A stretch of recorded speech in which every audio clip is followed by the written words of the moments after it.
This is the third and final PowerPoint video of the Graduate Theological Union's Professional Development Program presentation series on rubrics. So in this video we're going to talk about rubric design, so I would recommend first of all that you have some blank paper and a pen, and possibly also, hopefully also, the syllabus for the class that you want to design your assignment for. So we've talked about analytic and holistic rubrics, and today we're going to look at primarily designing for analytic rubrics, since holistic ones are a little more simple to conceptualize. So all rubrics contain attributes or criteria of success, or the components that are needed in the assignment for it to be considered complete. And they also contain levels of achievement. So the range from poor to average to excellent. All rubrics will have descriptors of each of those levels. So the first step, which is optional, is to consult your course goals. So hopefully in your syllabus you have 3 or 4 or even 5 course goals of what you want to achieve in the class, and if you don't have those explicitly written down, you may have in your head some ideas of what you want to do in the class. If it's a history class, you want them to have memorized the history of Buddhism in 18th century Tibet. If it's a theology class, maybe you have that you want them to be able to articulate 5 of the major doctrines, or something like that. You may also have some goals in your head that are somewhat implicit about the students at the end of the class will be able to learn how to write clearly and properly. Whatever you have, just jot down a couple of the goals that are important to you, and then look at them and see which of these goals are fulfilled by this assignment.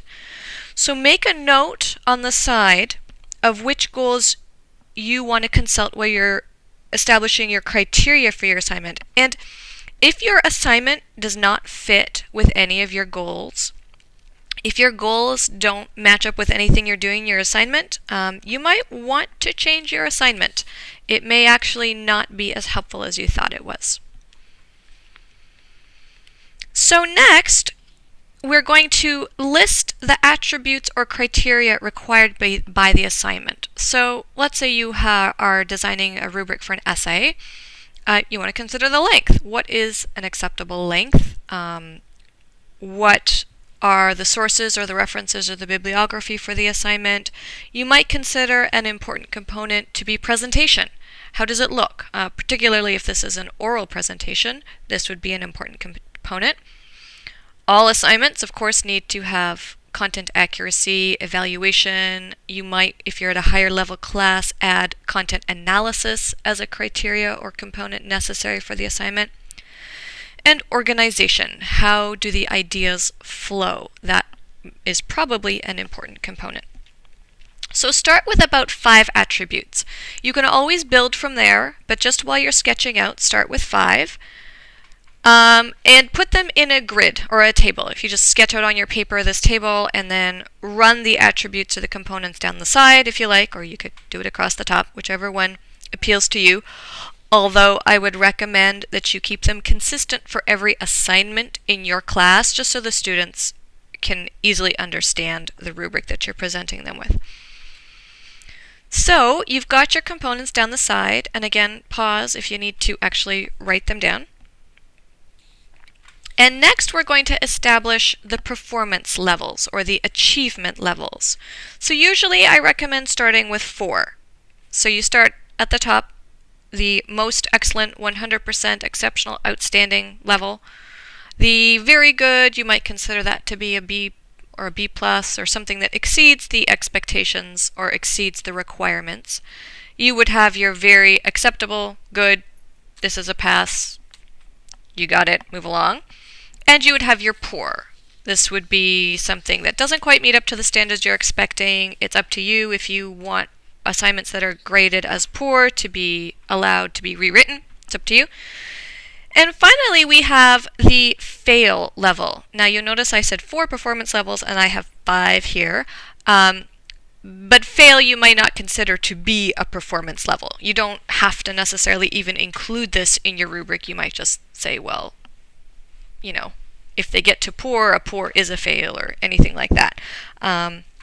But some people like to have actually in the rubrics what constitutes a flat out fail. For instance, you might put plagiarism in one of the sections on that, or you might say handing in the paper after the deadline, or you might say, under presentation, your paper was presented on a wrinkled up piece of paper and handwriting in pencil and it's all smudged and I can't read it.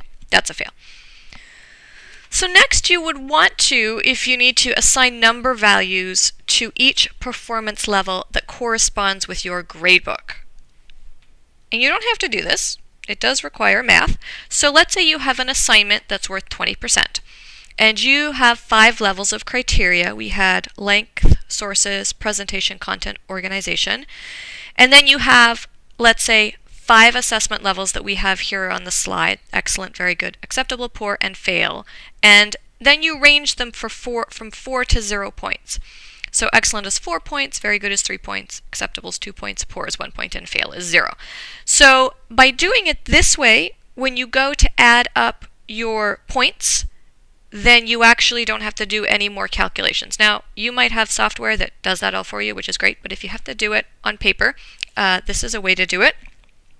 Or let's say, for instance, you have an essay assignment that is worth 60% of the final grade, and you come up with 6 components that need to be in the assignment, and then you would have maybe 5 assessment levels from 10 down to 2, and it goes 10 points, 8 points, 6 points, 4 points, 2 points, 0 points. And then again, when you add up all of the points, then you have a total out of 60 and you just plug that into the final mark. So you have your performance levels, and now you just run them across the top. You can either run excellent down to unacceptable, or you can flip it and run acceptable up to excellent. Again, I would recommend that you stay consistent. So take a moment and just sort of jot those across the top of your paper. And next, we're going to fill in the blanks. So each cell needs a descriptor. And first off the bat, I would recommend try to avoid using adverbs. So you might have a cell that says is a good length. What does good mean? Or you might have a cell under organization that says exhibits a clear thesis. Well, what does clear mean? What is a clear thesis? Unless you're discussing this in class, prior to the assignment, it's going to be difficult for a student to understand what that means. Or you might have something under organization that says material is presented succinctly. Well, what does that mean? So try to avoid adverbs that you haven't already made very clear in class. Next, when you're filling each cell, you want to make sure there's a difference between assessment levels.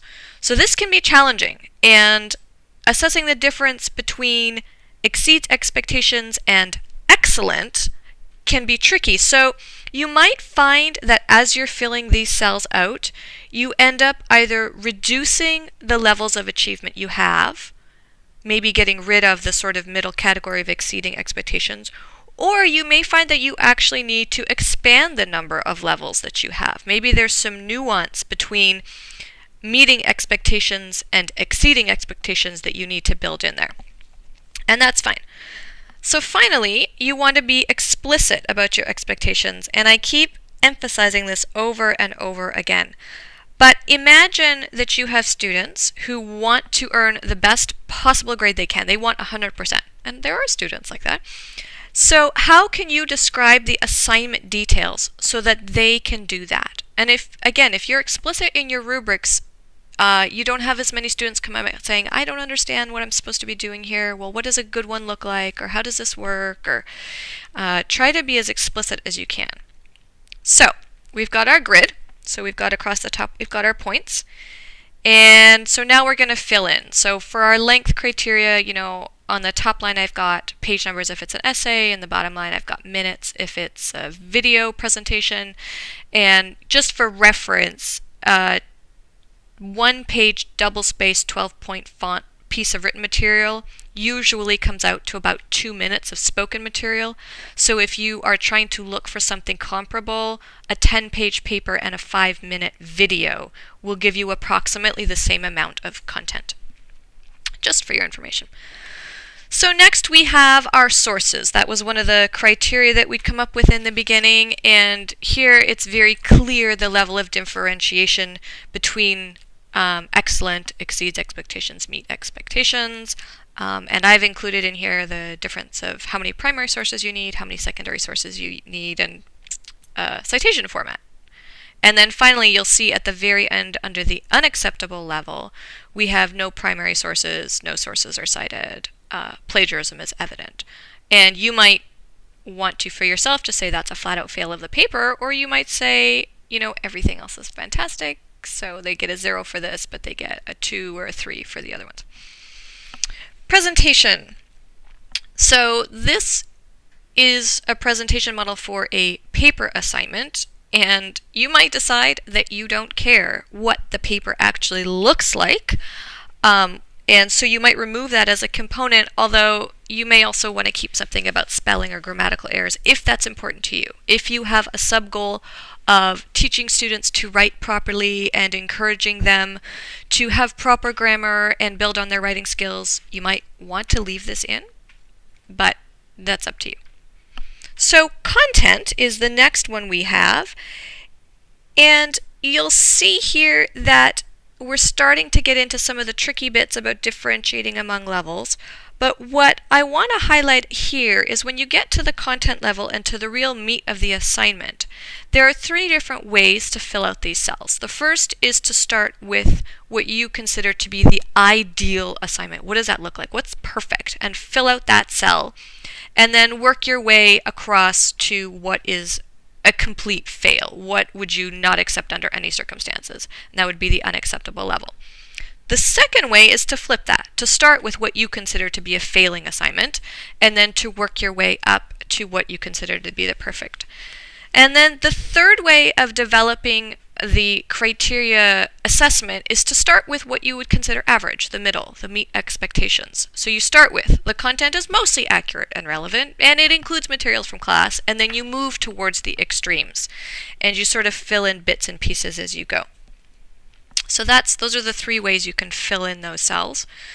And then finally we have at the bottom the component that we are calling organization. So this is where we see the real challenge of actually putting in descriptors. So we have under excellent, paper continues thesis from beginning to end, building each argument clearly. So I've used the adverb clearly. What does that mean? What does it mean to build a clear argument? So you might fill these in a draft version and go, you know what, actually that's not specific. I need to change what that says. So instead of building each argument clearly, you might say provides 3 sources for each argument. And then we have the next lower level of achievement, paper demonstrates explicit thesis throughout. So explicit thesis is a little more precise than clear, although you might want to talk about what is in an explicit thesis. Demonstrates an argument with supporting evidence throughout, or demonstrates a consistent argument throughout. So then we move down one more step to the meets expectations. Paper has a clear beginning and middle and end with an evident thesis throughout. So you see there's some differentiation between evident thesis and explicit thesis. Something that's evident is something you can sort of pick up as you go along, where something that's explicit, it's very clearly stated. And then we have poor. Paper has an unclear beginning or trails off and presents contradictory arguments with no theme. And then finally, paper has no coherent theme whatsoever. So as you see, it can be challenging to try to come up with the most precise language and the most precise differentiation between what you're doing. And of course, like anything that we do, the first rubric that you write will be a draft, and you'll want to fix it and change it and upgrade it maybe as you go through the semester or even as you go through each class. But once you have your standard template for a paper, you can translate that from class to class, although every time you build the new syllabus, you need to look at your course goals and think, okay, is this addressing the course goals of my assignment? So that is the very short presentation on how to build a rubric. Again, it's going to really depend on what attributes or components you consider necessary in the assignment, and then how that matches up with the goals that you have for the class. And I would encourage you to spend some time on those course goals. So that is the end of the PowerPoint videos on rubrics as presented through the Graduate Theological Union's Professional Development Program.